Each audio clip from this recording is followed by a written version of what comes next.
Dizem, né, que o Bexiga é terra de italiano, e não é. Nós chegamos aqui 250 anos antes deles, entendeu? Se alguém negar isso, está mentindo.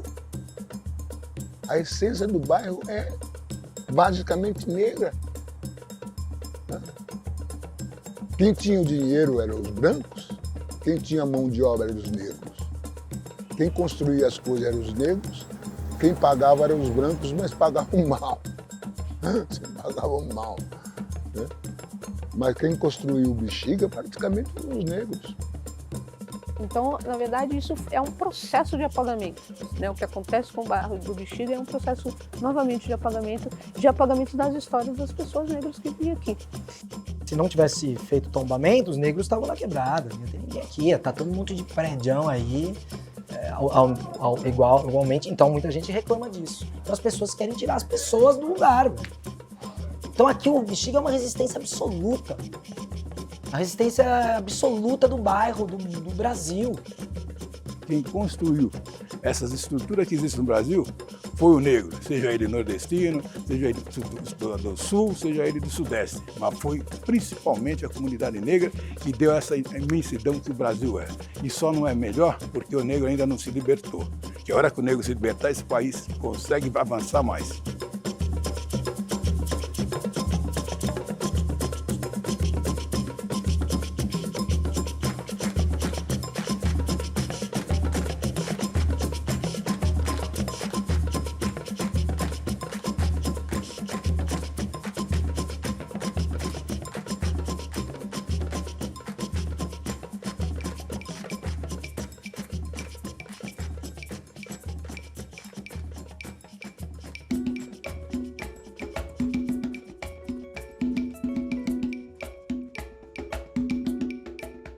Traços fortes, cheios de melanina.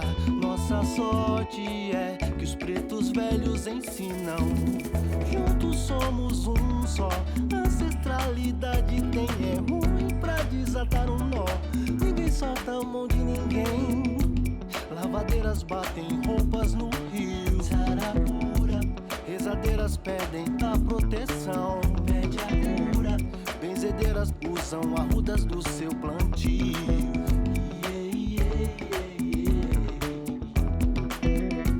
Lavadeiras batem roupas no rio. Rezadeiras pedem a proteção. Eu sou mineira, né, de Itajubá. Eu vim para cá, meus pais vieram para cá e eu tinha 3 anos de idade. Desde então você Desde então eu estou aqui no Bexiga. No bairro eu comecei aqui, vamos dizer assim, estudando. Primeiro eu morei na Paulista, né, naquele prédio Nações Unidas, né, Paulista com Brigadeiro, né. E depois quando eu casei eu vim para cá, mas estudei lá no Imaculada Conceição, né. Depois ali na Liberdade, o técnico de contabilidade. E depois a minha relação com o bairro é tudo, né? Porque eu casei aqui, né? Não aqui da Querupita, mas na Imaculada. E eu peguei esse bairro aqui como realmente tudo, minha referência, tá tudo aqui no bairro, né? Porque depois casei, depois tive meus filhos, foram todos batizados lá na Imaculada também. E depois que eu desci mesmo aqui no bairro, que eu estou há 50, né? 52 anos, porque eu estou casada há 40 e namorei 11 anos, né? Então, 51 anos que eu estou aqui, 52 anos que eu estou aqui, né? Até a parte de baixo. Então, a Pastoral Afro começou com o padre Antônio Aparecido da Silva, né? Que ele chamou a dona Geni, né? Teixeira, E ela também me chamou, né? Nice, o padre quer falar conosco, né? Fomos até a secretaria, ele falou, é só vocês duas? Não, eu quero mais pessoas, né? Vocês agora são em duas, vocês vão chamar mais pessoas. Eu falei, padre Toninho, mais pessoas para quê? Aí ele falou, quero fazer aqui uma pastoral afro, falar as coisas do negro. Ela não é fechada só para os negros, branco também pode vir, mas a gente vai falar as coisas do negro. E aí, em 88, foi fundada essa pastoral. Ela foi a pessoa que mais trouxe pessoas para cá. Porque o padre Toninho falou numa semana, na outra semana ele falou, domingo eu espero vocês aqui. Eu trouxe 4 pessoas, ela trouxe mais de 20. E assim foi. Aí no próximo já era muito mais, aí foi assim, umas 60, 70 pessoas. Mais da parte da dona Geni, depois da família dela, né?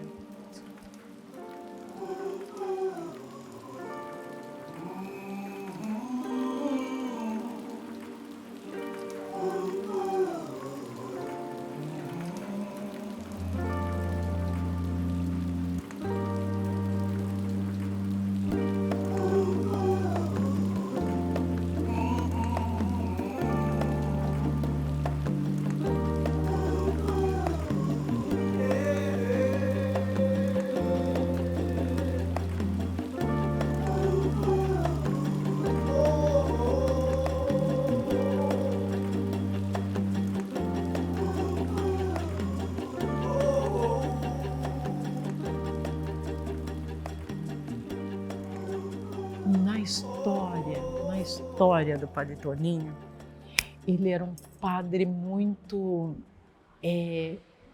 espiritual, muito humano, muito gente mesmo, porque ele ajudava todo mundo. Ele era padre, né, pároco da igreja, mas ele também ele convidava o pai Francisco, né, de Oxum, que é daqui da Bela Vista, e o pai Clau, que é lá do Itaim, que agora também já faleceu, né, o ano passado.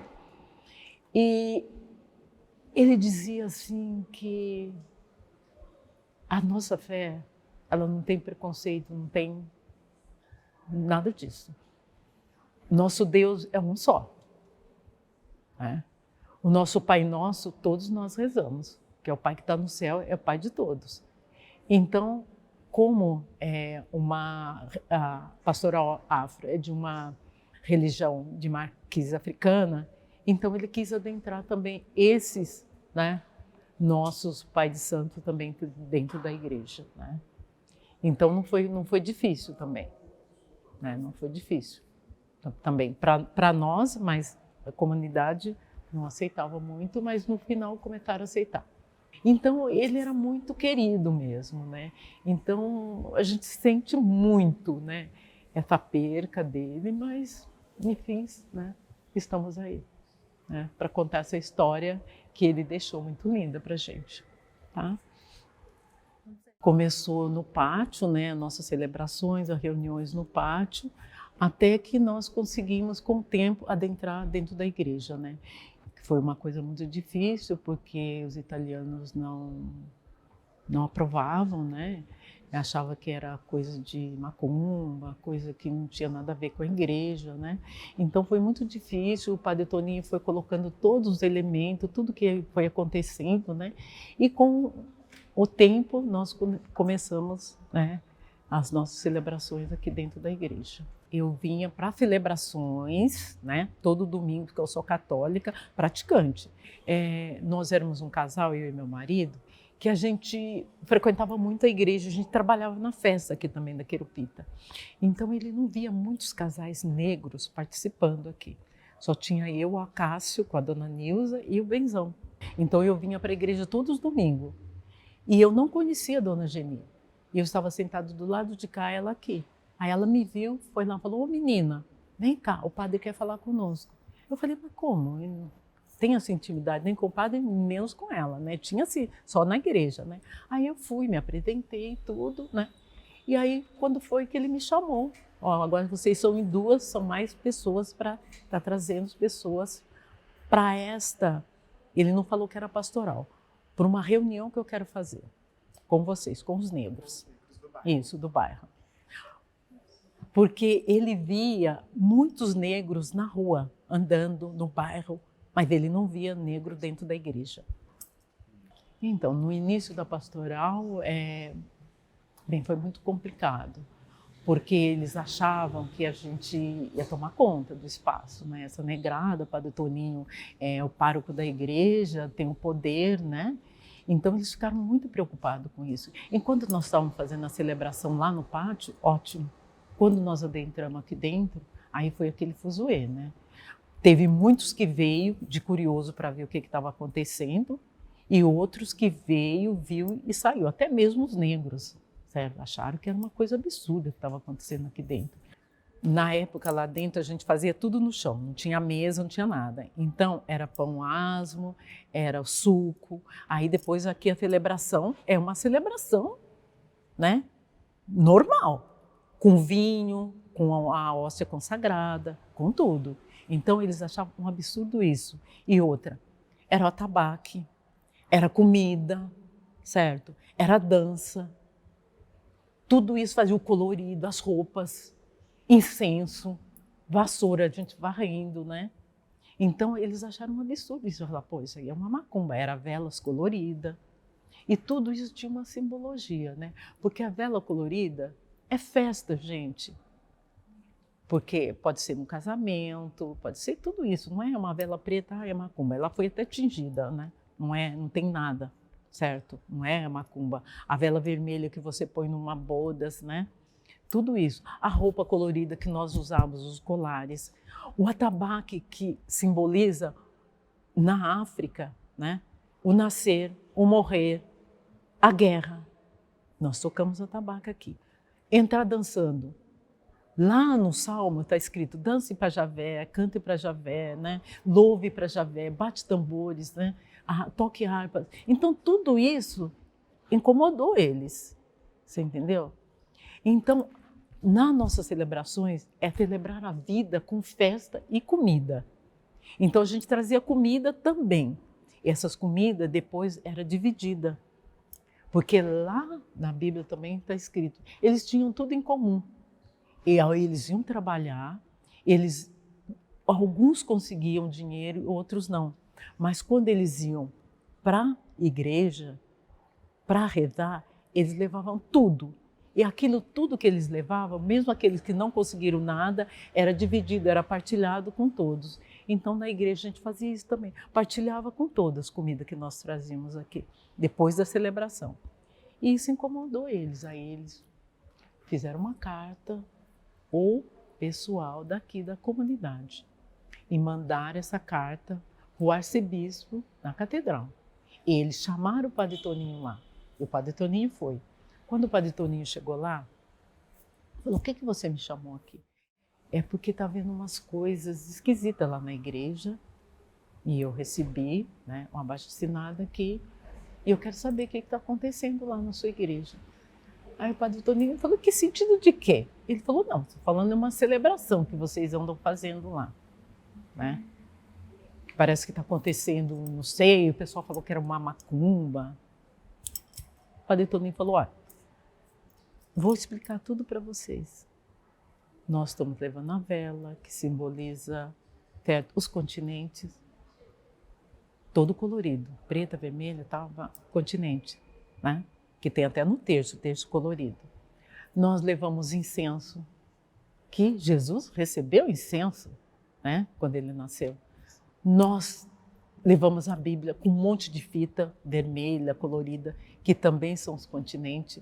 Nós levamos a comida que nós partilhamos. Aí foi falando para ele, e o tabaque. Aí ele perguntou, mas é isso que está acontecendo? Ele falou, é, então vai e continua a sua celebração lá com o povo. Aí um dia a igreja estava bombando aqui, cheia, lotada. O Padre Toninho falou, é agora. Ele falou, então, depois que terminou a missa, tudo, então, hoje eu quero conversar com a comunidade que eu tenho aqui, que eu adoro. Eu ensinei vocês e celebro com vocês o meu modo romano de celebrar. Agora eu estou ensinando para vocês o modo africano. lá na África que eu aprendi, para celebrar aqui com o meu povo. Nós estamos aqui não para dividir, não para separar. Nós estamos aqui para somar com vocês. Nós estamos aqui para celebrar a vida, celebrar a memória, celebrar a vitória e contar a nossa história. E é o que a gente está fazendo hoje. Nós estamos celebrando, continuamos as nossas celebrações e hoje, mais ainda com o Padre Toninho lá em cima, né? Celebrando a vida que ele passou aqui com a gente, celebrando a memória dele, celebrando a vitória de ter conseguido esse espaço hoje aqui e contando a nossa história que hoje eu estou contando. Amanhã são meus filhos, meu neto, né? Vão estar contando a história. Eu espero, né? Então, a festa de São Benedito é uma festa devocionária, de devoção, né? A São Benedito. A gente cultua os santos negros, né? Então, Nossa Senhora Aparecida e São Benedito.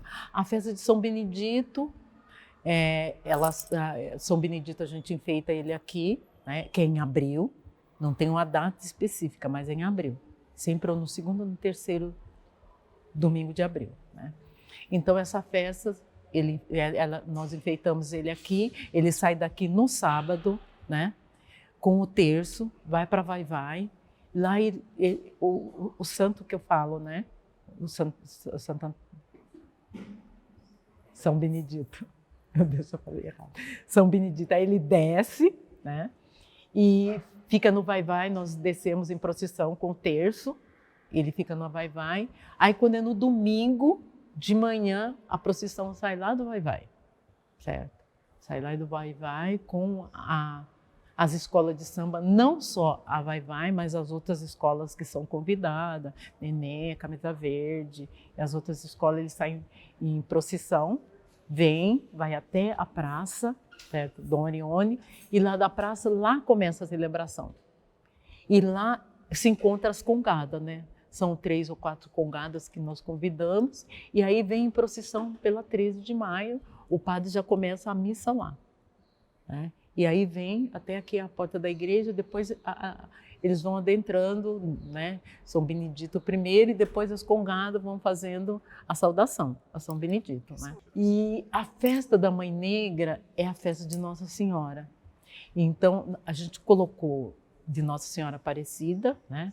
Que nós fazemos essa festa, mas é em homenagem a Nossa Senhora Aparecida, cultuando a Mãe Negra. A Mãe Negra que alimentava o Filho do Senhor. Então, no final entra Nossa Senhora Aparecida. Mas primeiro entra a Mãe Negra, uma negra bonita, muito bem vestida, com uma criança branca no colo e várias crianças negras em volta, que é a mãe que alimentava o Filho do Senhor, né?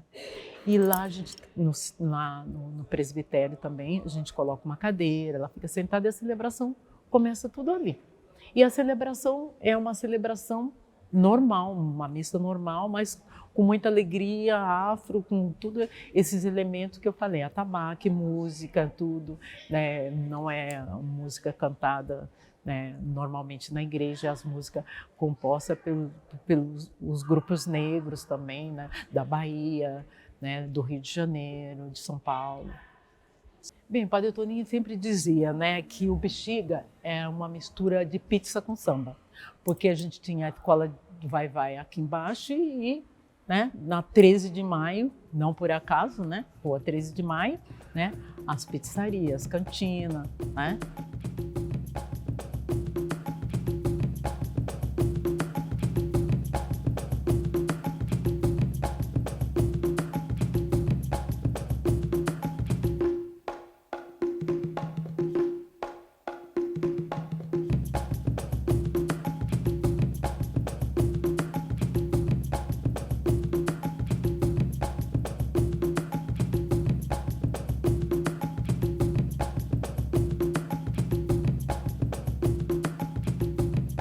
Então, a igreja, ela sempre voltava para Vai-Vai.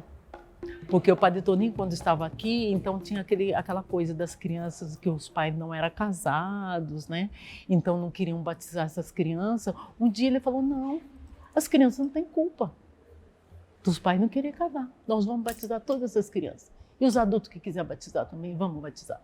E desceu lá para Vai-Vai, certo? Conversou com todo mundo, traz as crianças e fez um batismo lá na igreja. Batizou adulto, crianças, foi 80 pessoas que ele batizou. Então ele falou, nós temos que resgatar esses negros, trazer esses negros para a igreja. Essa fundação dessa pastoral afro foi justamente para isso. Trazer os negros para dentro da igreja. Aí nós começamos na Vai-Vai. Porque onde tem maior negrada? No samba. Aí vamos para Vai-Vai, né? Aí ele começou com o batismo, aí começou com a bênção da escola do Vai-Vai, também começou com ele antes de sair para a avenida, né? Que agora na quinta-feira também, não, no domingo, tem a bênção também, que o padre Bogazzi continua fazendo a bênção lá. Então ele falou, vamos pegar a negada. Então aí nós descemos para Vai-Vai, batizado, São Benedito que desce para lá, certo? Para rezar o terço junto com o pessoal da Vai-Vai. E aí começou aí, os negros começaram a vir. Agora, antigamente, quando morria alguém, vinha meia dúzia de pessoas lá da Vai-Vai quando morria aqui. Agora não, a igreja, quando morre alguém da Vai-Vai, a igreja enche. Entende? O pessoal já começou, certo, a se adentrar também aqui dentro da igreja. Porque antigamente, nessa igreja italiana, os bancos, eles mudaram os bancos. Os bancos tinham uma plaquinha. Quem doou os bancos? A família que doou o banco. Então, às vezes, você chegava aqui na igreja, a pessoa ficava assim do ladinho do banco. E aí, os negros, eles ficavam tudo aqui no fundo. Eles não aceitavam, porque nenhum negro doou um banco para a igreja, né? Então, ficavam tudo em pé. E alguns, né? E as italianadas era que tomava conta da igreja, porque a igreja era deles. Mas, na verdade, essa igreja, primeiro santo dessa igreja foi que santo? São José, que era da Vila São José. Inclusive tem. Ele lá na escadaria São José. Então, era de São José. Aí depois os italianos que chegaram aqui, com essa Santa Nossa Senhora Querupita, começaram a fazer, né, procissão, tudo. E aí diz que Dona Ione chegou aqui e falou, não, vamos... que aqui era uma capelinha, saiu de lá a capelinha de São José. Aí falou, vamos construir uma igreja maior. Aí os italianos se reuniam, porque eles tinham dinheiro, né?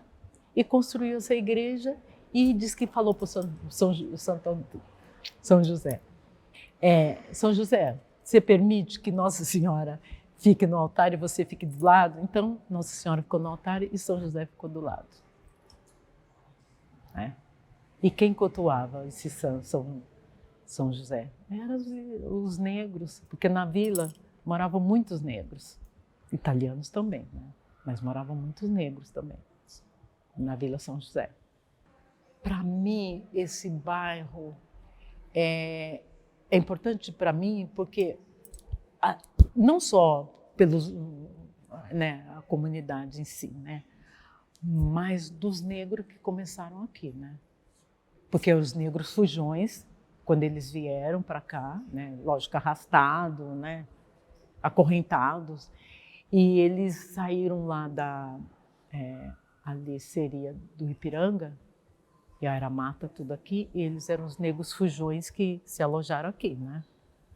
Então é de grande importância, porque tem uma raiz, um fundamento aqui, certo? Porque na verdade os italianos chegaram depois deles. Então, o bairro é de muita importância. E a ligação que eu tenho da igreja, né? Da igreja com os negros, é que tem espaço para todos, gente. Nós temos espaço para todos. Porque dançar é coisa de negro, cantar é coisa de negro, louvar a Deus é coisa de negro, gritar é coisa de negro, ser feliz é coisa de negro, certo? E sonhar também é coisa de negro. E nós temos um sonho, que um dia esse bairro vai ser melhor, como era antes, né? Que um dia é como não vamos mais ter esse racismo, esse preconceito. Quando eu não sei. Talvez não esteja mais aqui, mas é um sonho que nós todos temos. uma história linda para contar, foi de sofrimento, né? Mas hoje eu acho que o negro está superando, né? Porque fazer um samba enredo para uma escola, esse samba enredo que os negros fazem, olha, tô para ver, viu? Tô para ver. E essa história nunca vai ser apagada. Nunca. Porque eu penso assim, que ser negro hoje é muito mais fácil do que aqueles que passaram. Porque hoje você pode lutar, você tem voz para gritar, você tem voz para denunciar. Antigamente você não tinha. Então hoje você pode falar mais alto, né? E não deixar barato para ninguém. Então hoje eu vejo essa história assim, que a gente não pode esquecer do que você foi no passado e do que os seus pais foram no passado e que você é hoje. Porque os seus pais lutaram para você ser um pouquinho melhor. E eu lutei para os meus filhos conseguir uma faculdade e ser muito melhor que eu fui, certo? E acho que todo mundo tem oportunidade. E agora depende de você, depende da sua família, certo? Um pai não pode deixar, certo, que seus filhos façam o que eles querem. Você não quer estudar? Você vai trabalhar, certo? E no praticumbum, e no praticumbum, e no praticumbum, bexiga vai estremecer, bonde pesado chegou.